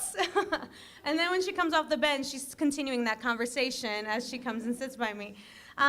They're always constantly laughing, always having a good time, but they knew exactly when to turn it on, and they knew exactly when to turn it off. These girls have an incredible ability, and I cannot wait the next couple of years to see what you guys accomplish. I'm going to be right there alongside you every moment, yelling at you, of course, in a tender, loving way, but also your biggest cheerleaders, because you guys have, the sky's the limit for all of you. Varsity, thank you so much. It goes 9 through 12. The energy and the spirit that was in the gym all season long was amazing. It made it fun to come and coach every day after school. And like Coach said, we do have families at home, and so it was so much fun to actually be here. It didn't seem that bad. I didn't get to see my fiance, I didn't see my dog. It's not that bad. I'm with these girls, and I loved every minute of it. And that goes all the way to the top. So thank you so much for all that. And for Coach Hess and Coach Robertson, the girls will tell you, you'll constantly see us just laughing on the bench, as you saw us laughing a lot up here. They're like my best friends, almost, in volleyball season, and there's nobody. Well, Coach Robertson, we have those moments. I wouldn't do it with anyone else, and it makes it 100% worthwhile to spend the time with you. Tears, joy, everything. I'll never forget it, so thank you, girls, for an amazing season. Oh, sorry. What? We have their certificates to announce my name. Oh, I'm sorry, they have certificates. Do you want me to name them all? I'm definitely at least one of all. FYI, this is kind of how our season rolled. We kind of picked up for each other, like, I don't know if Coach Hess knows this, and she'll always be Coach Hess to me, but at the sectional game, she wrote her lineup down wrong, and I had to fix it for you. Thank you. You're welcome. There are numerous times that I didn't have something. Coach Robertson picked me up. That's the way we roll. We pick each other up. That's what friends do, right? Buy each other gum, because that's the one thing we need to get through a season. Thank you.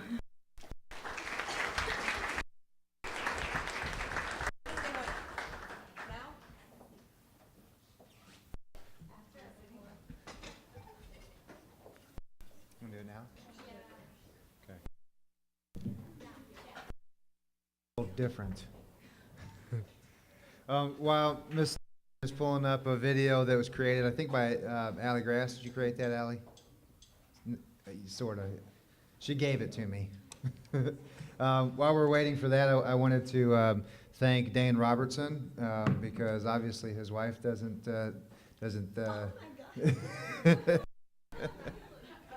I'm just really picking on you tonight, aren't I, Wheezy? Okay. All right. Turn the light off, or can we roll with it?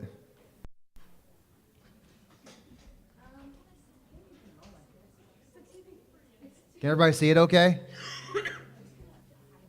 Okay, we're gonna go ahead and roll with it.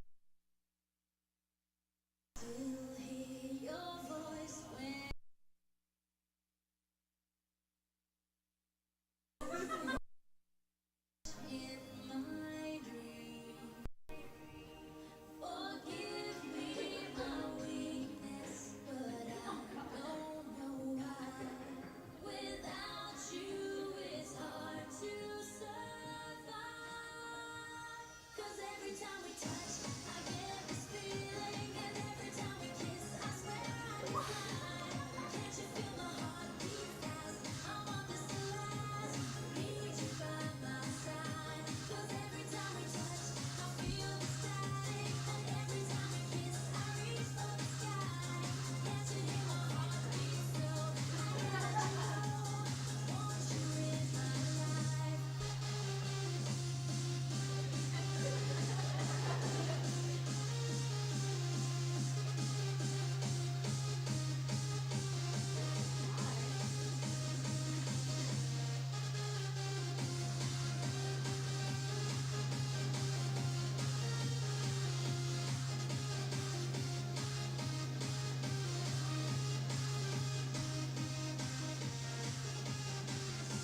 That was a good video, guys. And I do want to say, when they're walking around in all those coats doing their fashion show, I walk into the locker room at Lake of the Ozarks, I think, and I'm like, where did you get all these scarves, coats, hats? Oh, they're right here, coach. And they open up a closet, and they found them. I don't know if it was their clothing closet, if it was their drama clothes. I have no idea, but I thought it was pretty funny. Gave me a good laugh. And I'll get back to some of that video because it definitely shows how much fun these girls had, and we had as well, and definitely how well they got along together. So, good evening, I'm Coach Fowler. Sorry, I'm not used to that. I knew I was going to get it wrong. I knew it. Anyway, yeah, I'm not used to that. I mean, come on, it just has rhymes. I don't know if I'll ever lose it. But anyway, here we go. The Dragon volleyball team was very successful this year. The girls put in a lot of hard work and effort that showed through. I would like to start out tonight by sending out a few thank yous. I would first like to start out by thanking all the parents for their dedication to the team. With endless trips here and there, pregame meals, consistently washing uniforms, the list goes on and on. The team's success would not have been possible without the backbone behind the players. Next, I'd like to thank the various media outlets, Jason Viox at the Herald, KFMO, KTJJ, and the Daily Journal for publishing articles and posting scores. And a huge thank you to our own SGHS media class and others that covered our games. It's super nice to have followers all across the country. I would also like to thank my assistant coaches, Louise and Crystal, for keeping me in check, like they said, recording our games, helping with stats, and keeping the mood light on the bench. If you look at us, sometimes they're laughing because they make our job, we make each other laugh, and our job is much more fun with each other around, I guess is the best way to say it. And the next big thank you goes to our manager, Ellie. Thank you for video and games. Ellie was awesome, to say the least, and I think she was honestly the first ever manager to never mess up a film. My other managers in the past would just not tell me if the film got messed up, and then I'd realize it when I got home later that night. So thanks, Ellie, you're awesome. I also owe a huge thank you to the Spirit crowd. The intensity that you bring to our games is unlike any other. Every year I receive numerous compliments on your enthusiasm and team spirit. We appreciate your support, and we are truly lucky to have such a great atmosphere. Next, I would like to thank all of my workers that work our games. The Lions, Josh Banks, Mike McDaniel, and fill-ins Nikki Reed and Ann Reynolds. Score table workers, Kelly Solkowski, and bookkeeper, Regina McDaniel. You all make my life way easier and are always willing to help when needed. And of course, my husband, Dustin, for putting up with me being gone all the time. So, now on to our season. And one word to describe this season was fun. As you can see, as you saw in that video, fun would be, I already wrote it, was the best word I had to describe this season. We had a fun group of girls with no drama, and they all set out to achieve the same goal. Every year I look at the start of the season, I look and to see who I'll have back from the previous year, and think to myself, how are we gonna be? This year, as I looked at the roster, I knew we had a few key players returning, but also knew we needed quite a few younger classmen to step up in order to have a successful season. And as I look back, I think, how did those younger players do? All I can say is I couldn't have asked for them to play better. In every position I put them in, they stepped up to the plate and got the job done. This season was the most successful season I've ever had as a head coach, ending with a record of 25-8-2.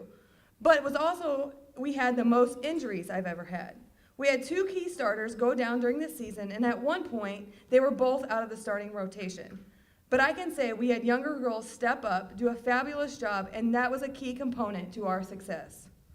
As I take a look at our season, we had some ups and downs, but way more positive than negative. Every year we start off this season with a jamboree, and every year I can say I've come home in an awful mood. And I think to myself, are we ready for the season to start? And this year was no exception. I think I came home with flames coming out of both my ears, for real. They were probably on fire. But anyway, We started it off the Jamboree, and I was not a happy camper. I went from seeing us play all summer, playing well, to looking like we've never played before. But we regrouped and went on to the beginning of our season. As opening night hit, I was nervous to see what team would show up. I was very pleased, and we played a great game against Festus. After the Festus game, we suffered our first injury in PE and resulted in Julia being out for a few weeks. But we continued our success for the next 4 games going into the Cape Notre Dame tournament.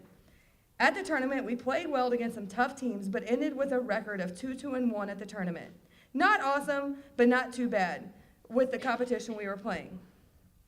The following Monday, we played a solid team, Notre Dame, and played 3 sets and came out ahead. The following weekend, we went to North County tournament. We went into that tournament with yet another injury, leaving us with 2 starters out. We started off the day pretty rough, but as the day went on, we got much better. Later that week, we played St. Pius. That is always a tough, fun match. We played 3 awesome sets and came out with a win. I have no clue when the last time that we've ever beaten St. Pius, but I know we haven't beaten them in the past 8 years that I've been here. It was an awesome night, and I appreciated every compliment I received from the St. Pius fans from how well we played that night. Then we went into our conference play and came out with the conference loss against Farmington. It wasn't our best night, but I knew we had to keep our eyes set on the goal of districts. That was always our goal from the beginning of the season. Going into district, there wasn't an opponent that we had not already beaten. But we hadn't played Herculaneum. But I knew the title was ours if we worked hard and played our best. In districts, first round we played Central, and then next up was Herculaneum. We played 2 great games and came out with a district title. It was a great night, to say the least. Then we were moving on to sectional, in which I knew nothing about our opponent, Rosati Kane. I couldn't find any film. I couldn't go watch them. I knew absolutely nothing, and that's unlike me. I like to know what I'm getting into. So I knew we were going to have to play our game. We played a great match, which earned us a top 8 finish in the state. We then moved on to the reigning state champions, Lutheran South. They were a tough team that we just couldn't get past. But I can say all the girls played their hearts out and played a tough game, but it was just not enough. This ended our 2017 season. It was a great, fun ride, and I hope these girls had as much fun this season as I did.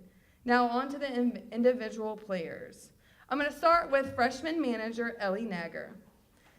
As I said, Ellie was a great manager.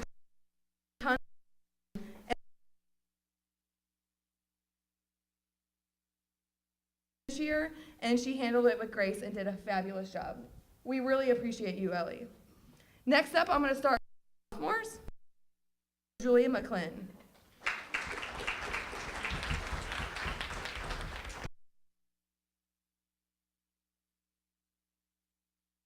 In PE, and she told me, Coach, it wasn't all right. She missed a good portion of her season, but she did not let that hold her back. But when she returned, she came back ready to roll. She had 185 kills, 5 total blocks, and 11 digs. She did a great job playing middle, and I cannot wait to see what she does in the future. She's a hard worker, and I know she will continue to do that. Jada Grimminger.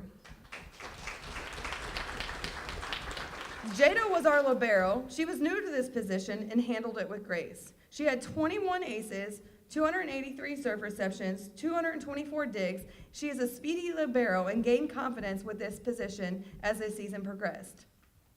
Next up, Megan Schweigert. Megan was JV all summer and just worked her butt off. I knew I couldn't go into Lake of the Ozarks to giving it her all, and I knew she had to be a part of my squad. She had 21 aces, 329 serves with only 10 errors, giving her an outstanding serving percentage of 97%. She had 147 serve receptions and 130 digs. Next up is Chloe Unterreiter. Chloe is one of those players that can play numerous positions. She started off the season setting for the JV, but as injuries happened and I saw her hit, I knew she had to be a part of our lineup, of our front line. She played outside and right side for us and ended with 42 kills, 30 assists, 5 total blocks. She is a utility player no matter where she is on the court.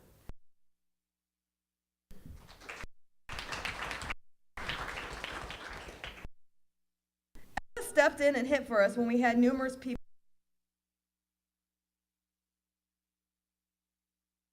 It was over.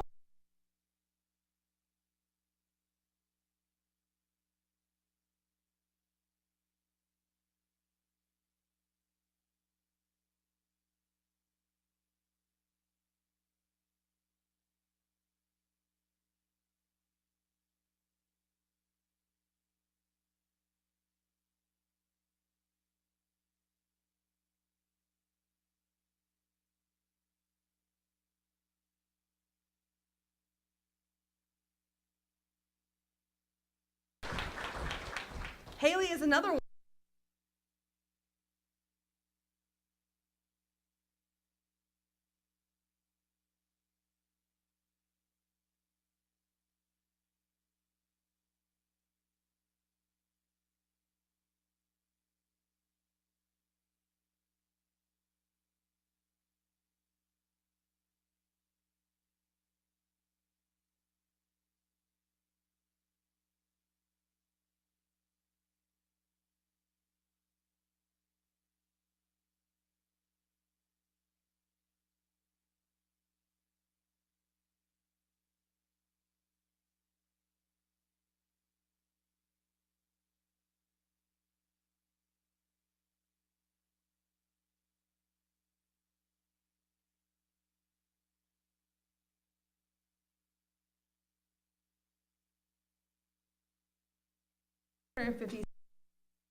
I can't.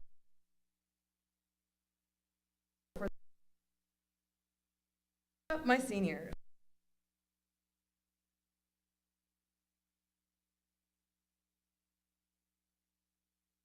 The North County tournament, she went with an ankle injury. Although injured, she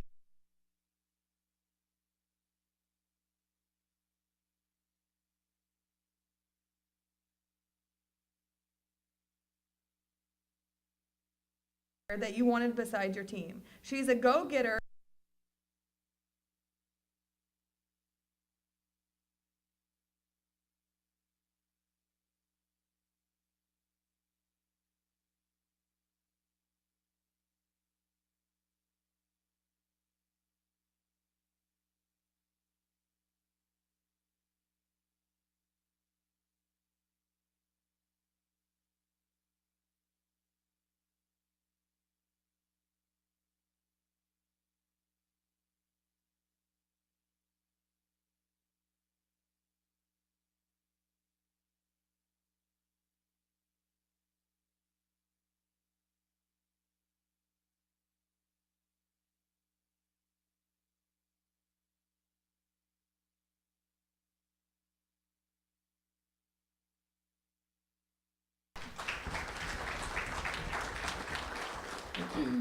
Drew here is small but mighty. I can hands down say I think she is the best setter in our area.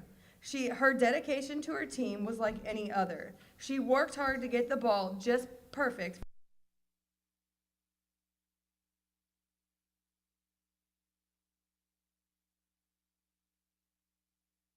School record for assists.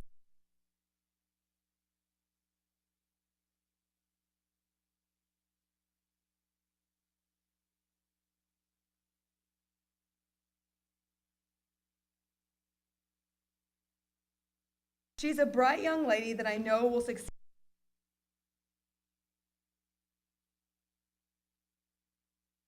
Are for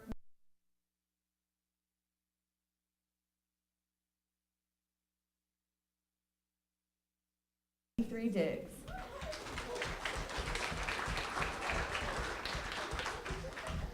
Most assists was Drew Lomendier with 747 assists. Most serve receives, Avery Reed with 386. Best serve receive reception rating. So this, we score their serve receive passes of who gets the best pass. And it goes from 0 to 3. And it was Jennifer Humboldt with a 2.0.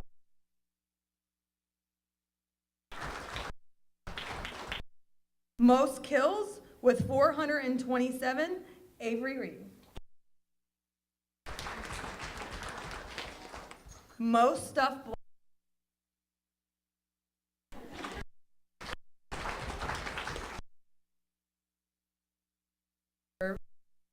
for Jen Humboldt. And I believe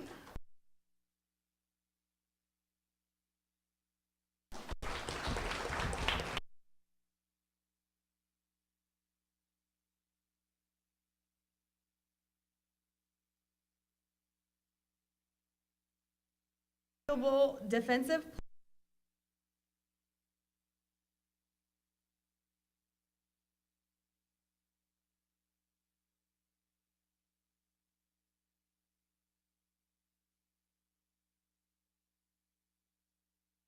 Avery Reed.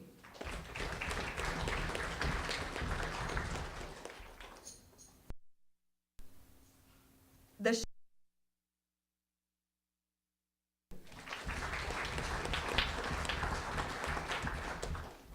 and the most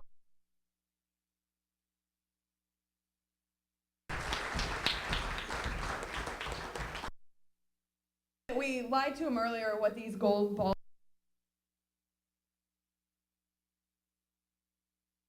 The best thing that was cool for breaking the school record. So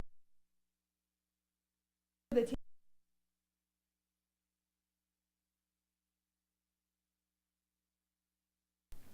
I hope you enjoy it. Something to there for your.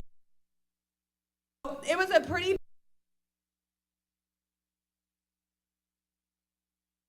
by Jessica Holt.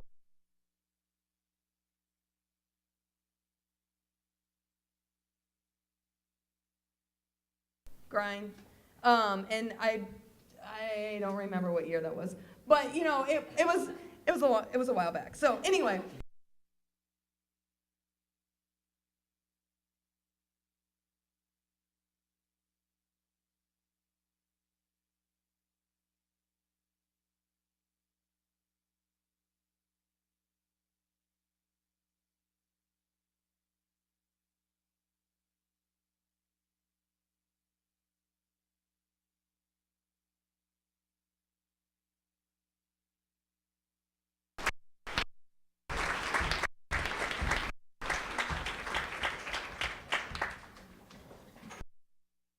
You know, people, I always try to give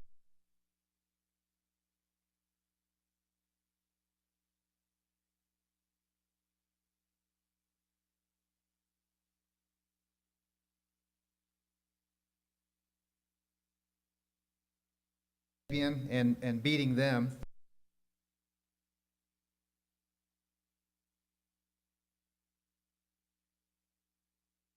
And they eventually went on to win Class 3. So very tough schedule, and that doesn't include.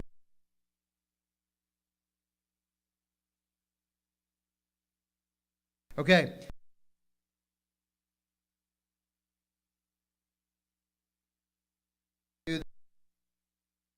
Let you guys know.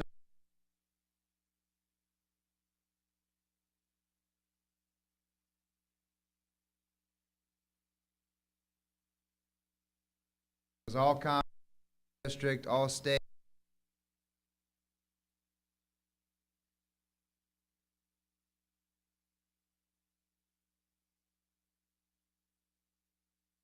Jason Viox from somebody else is taking pictures for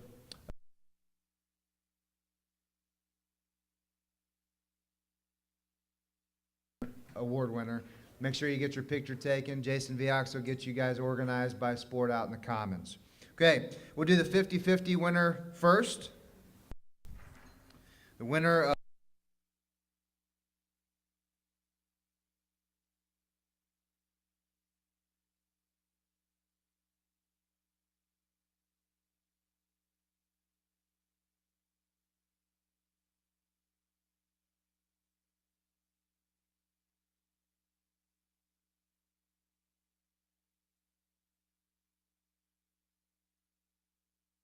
our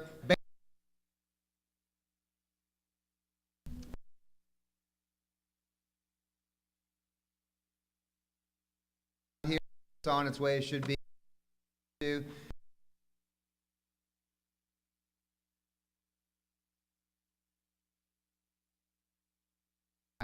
As far as the and volleyball is concerned, just have the banner on your way out if you win.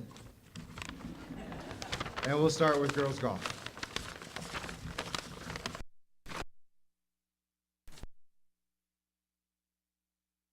Congratulations, Madison.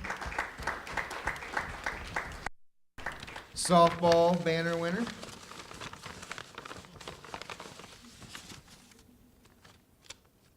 Sydney Ehlert. Congratulations, Sydney. Grab that on your way out. Volleyball. Allie Grass. And finally, cross country.